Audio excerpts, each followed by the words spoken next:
Artificial intelligence వచ్చిన తర్వాత social media కొత్త కొత్త ట్రెండ్స్ పుట్టుకొస్తున్నాయి. చనిపోయిన వారు మాట్లాడుతున్నట్లు ఒక చిన్న స్టాంప్స్తో ఒక ఫోటోను మీకు నచ్చిన విధంగా ఎడిట్ చేసుకునేలా ఇలా రకరకాల ఫ్యూచర్లను తీసుకొస్తున్నారు. అయితే తాజాగా సోషల్ మీడియాలో ఇలాంటి ఓ ట్రెండ్ ఇప్పుడు వైరల్ అవుతుంది. వాట్సాప్ స్టేటస్, ఇన్స్టా పోస్టులు, ఫేస్బుక్ వాల్పై ఇలా ఎక్కడ చూసినా సరే ఈ ఫోటోలే వైరల్ అవుతున్నాయి. దీనిని నానో బనానో ట్రెండ్గా పిలుస్తున్నారు. ఒక ఫోటోను 3D ప్రింటింగ్ విధానంలో బొమ్మలా తయారు చేయడం మనకు కొత్త ఏం కాదు. కానీ ఇలాంటి వాటిని రియల్గా తయారు చేసే సంస్థలు కూడా చాలానే ఉన్నాయి. అయితే అచ్చంగా 3D ప్రింటింగ్ను పోలినట్టు మన ఫోటోలను డిజైన్ చేసే ఒక ఫ్యూచర్ని గూగుల్ జెమినీ ఏఐలో అయితే తీసుకొచ్చింది. అయితే ప్రస్తుతం జెమినీ 3D ప్రింటింగ్ అనేది ఒక ట్రెండింగ్ హవా కొనసాగుతుంది. అయితే మనం ఈ హవా కొనసాగుతుంది. మనం సోషల్ మీడియాలో పెట్టుకుంటున్నాము. చాలా వరకు మన స్టేటస్లలో పెట్టుకుంటున్నాము. కాబట్టి ఇక్కడ చాలా ట్రెండ్ ఫాలో అవుతున్నామని చెప్పి మనకు మనము గర్వంగా ఫీల్ అవుతుంటాం. కానీ ఇక్కడే ఒక విషయం గుర్తుపెట్టుకోవాలి. ఇమేజ్ కోసం అప్లోడ్ చేస్తున్న ఫోటోలు కనుక సైబర్ నేరగాళ్ళ చేతికి చిక్కే అవకాశం ఉంది. అప్రమత్తంగా ఉండాలి అని చెప్పి తెలంగాణ సైబర్ సెక్యూరిటీ బ్యూరో అధికారులు ఇప్పుడు ఒక హెచ్చరిక జారీ చేశారు. ఇంతకుముందు కూడా ఇలాంటి హెచ్చరికలు చాలా వచ్చాయి. ఏంటంటే మనం కనుక వాట్సాప్ డీపీలో ఫోటో పెట్టుకుంటే ఆ డీపీ ఫోటో సాయంతో ఇతరులకు మన ద్వారా అంటే ఆ డీపీని కాపీ చేసుకొని వాళ్ళు కొత్త నెంబర్కి ఆ డీపీ పెట్టుకొని స్టేటస్లు వాట్సాప్లో పంపడము, బ్యాంక్ అకౌంట్లో నుంచి డబ్బులు ట్రాన్స్ఫర్ చేయమని డిమాండ్ చేయడం, ఇవన్నీ కూడా మనం గతంలో విన్నాం.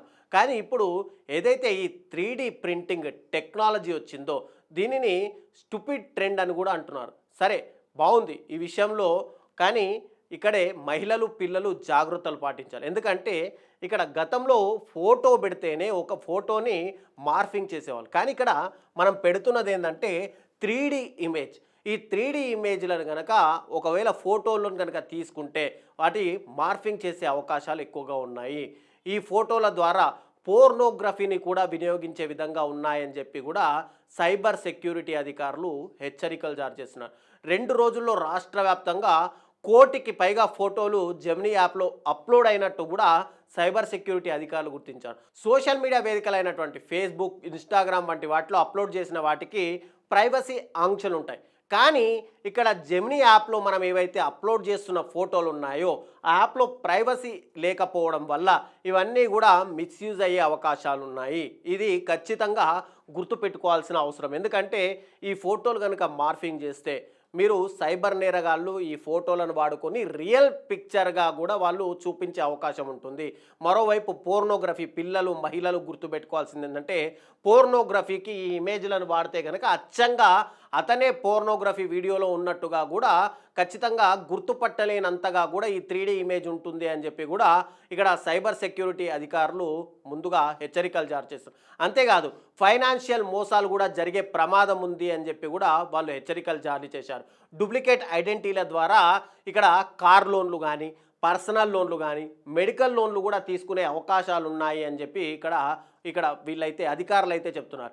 ఇటీవల మనము ఒక చిన్న ఎగ్జాంపుల్ మాట్లాడుకుంటే ఏపీలోని కాకినాడ ఎంపీ ఫోటో ఉండి ఆ వాట్సాప్కి ఎంపీ ఫోటోని డీపీగా పెట్టుకొని ఇక్కడ 92 లక్షలను 8 విడతలుగా కొట్టేసినటువంటి ఒక కేసు ఇప్పుడు సైబరాబాద్ కమిషనరేట్లో నమోదైంది. అయితే ఇక్కడ ఏం జరిగిందంటే కాకినాడ ఎంపీకి సంబంధించి ఒక వ్యక్తి ఆ ఎంపీ ఫోటో పెట్టుకొని ఆయనకు ఎంపీకి టీ వ్యాపారం ఉంది, వాటికి సంబంధించిన డబ్బులు పంపమని చెప్పి కంపెనీ చీఫ్ మేనేజర్కు ఒక మెసేజ్ పంపించారు.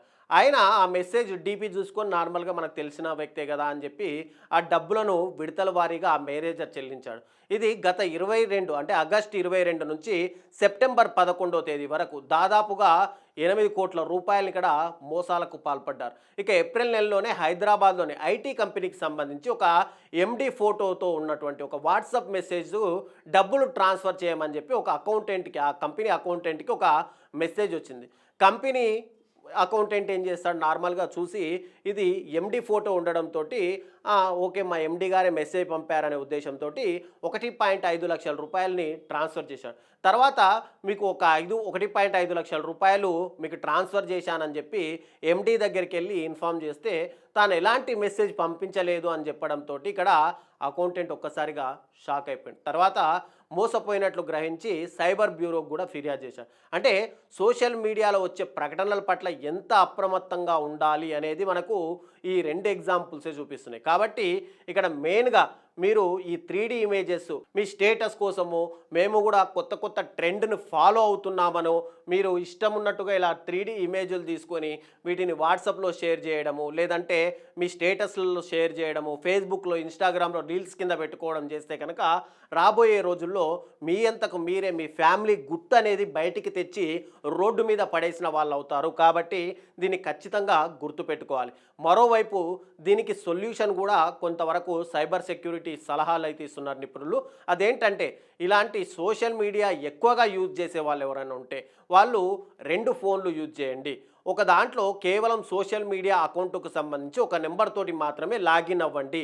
మరొక ఫోన్లో కేవలము ఆ నెంబర్కి లింకప్ కాని బ్యాంక్ అకౌంట్లకు సంబంధించిన ఫోన్ని మాత్రం వాడమంటున్నారు. ఇలా వాడడం వల్ల కొంచెం వరకు మెయిన్గా ఈ బెడద నుంచి తప్పించుకునే అవకాశాలు ఉన్నాయని చెప్పి కూడా సైబర్ సెక్యూరిటీ నిపుణులు అయితే హెచ్చరిస్తున్నారు.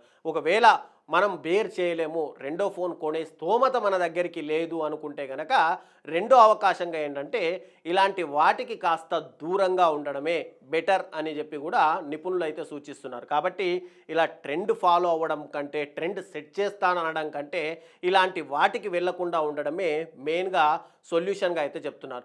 ఇంకోవైపు ఏపీకే ఫైల్స్ కూడా ఇన్స్టాల్ అయినా పెద్దగా నష్టం జరగదు, కానీ ఇలాంటి వాటి వల్ల మాత్రం ఎక్కువ మొత్తంలో నష్టం జరిగే అవకాశాలు ఉన్నాయి. కాబట్టి వీటికి సాధ్యమైనంత దూరంగా ఉంటారని చెప్పి మేము కూడా ఆశిస్తున్నాం.